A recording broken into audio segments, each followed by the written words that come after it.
අයිබෝවන් යාළුවනේ ඔයාලා හැමෝටම ඉතින් මම අද හදන්න කියලා දෙන්න යන්නේ කුරුම්බැටි මැෂිමක්. ඉතින් කුරුම්බැටි පොල් ගහක් තියෙනවා නම් ඔයාලට අනිවාර්යෙන් කුරුම්බැටියක් තියෙන්න ඕනේ. පොල් ගහක් නැත්නම් ඉතින් අහල පහල ගෙවල් හරි පොල් ගහක් ඇදිනේ.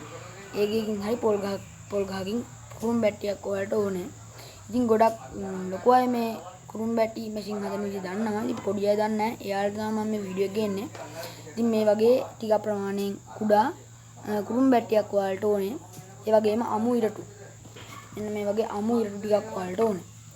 හරි. දැන් මුලින්ම ඔයාලා මෙන්න මේ වගේ මම මේ ගාන නමාගෙන තියෙන්නේ. මේක නැමෙන ආකාරයට මෙන්න මේ පැත්ත නමා ගන්න. එතකොට ලේසි.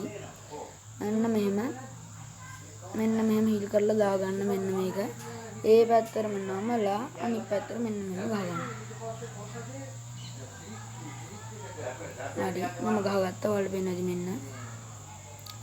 ඊළඟට අපිට මෙන්න මේ වගේ සමාන්තර ස්ටික් දෙකක් ඕනේ. මේ වගේ ස්ටික් දෙකක් ඕනේ. ඉතින් ස්ටික් නෙමෙයි මම නැත්නම් ස්ටික් කියන්න පුළුවන්. ඉතින් මෙන්න මේ ආකාරයට මේ වගේ දෙයක් අරගෙන ඉරට දෙයක් අරගෙන මෙන්න මෙහෙම එකක් එක පැත්තකින්ද අනිත් එක අනිත් පැත්තෙන්ද හොඳට තදර ඇතුළට ගහ ගන්න ඕනේ. මොකද කිව්වොත් කුරුම්බැටි කුරුම්බැටි මෙහෙම කරකද්දි මේක ගැලවෙන්න පුළුවන්. ඊළඟට තව මේ ඔයාලට මේ වගේ ස්ටික් එහෙම නැත්නම් ඉරට දෙකක් ඕනේ. ඉතින් මෙන්න මේ ආකාරයට ඔයාලා ඉරට දෙකකට තියලා මෙහෙම හොඳට තද කරලා මෙතනින් අල්ලගෙන මෙන්න මෙහෙම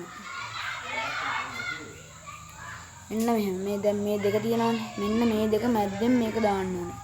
ඔයාලා මේ රවුම මෙහෙන් දාන්න එපා කොහෙන්වත්. මෙන්න මේ දෙක මැද්දෙන් හරියටම මෙන්න මේ ඉරටු දෙක දාගන්න. ඊට පස්සේ මෙන්න මේකෙන් දාගන්න. එහෙමම නම්බු කෑල්ල. දැන් ඊට පස්සේ ටිකක් මෙන්න හෙට කරගන්න. දැන් ඉතින් අපේ කුරුම්බැටි මෙහෙම හැදලා ඉවරයි. ඔයාලට පේනවාද? දැන් අපි මේක කරවගමු. කරගන්න ඉස්සෙල්ලා මම මේ ටික තායි තද කරගන්නවා.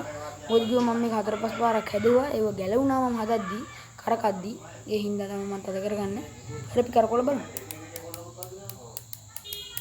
ඔයාලට සද්ද ඇහෙනවා ඇති කියලා හිතනවා මම. ඉතින් අද හැදුවේ කුරුම්බැටි මැෂිම. ඉතින් මේ දෙක ඔයාලට පහළට එනවා නම් මෙහෙම ඉරටු මේක තියලා බැඳ ගන්නත් පුළුවන්. ඉතින් අද හැදුවේ කුරුම්බැටි මැෂිම. ඉතින් ගොඩක් අය මේ කුරුම්බැටි මැෂිම හදන විදිය දන්නවා. ඒ දන්න අයට නෙමෙයි දන්නේ නැති අයට මම වීඩියෝ එක පටන් ගද්දි කිව්වා වගේ දන්න අයට නෙමෙයි දන්නේ නැති අයට තමයි මේ වීඩියෝ එක ගේන්නේ. ඉතින් ගොඩක් අය කියයි ඉතින් මම නම් දන්නවා කුරුම්බැටි මැෂින් හදන්න. ඉතින් මේ මැෂින් දන්න දේවල් කරන්න එපා කියලා කියයි. දන්නේ නැති අයට තමයි මම මේක ගේන්නේ. ඉතින් එහෙනම් ඔයාලා අනිවාර්යෙන් මගේ YouTube channel එක like කරලා subscribe කරන්න. එහෙනම් මම අදට ගිහිල්ලා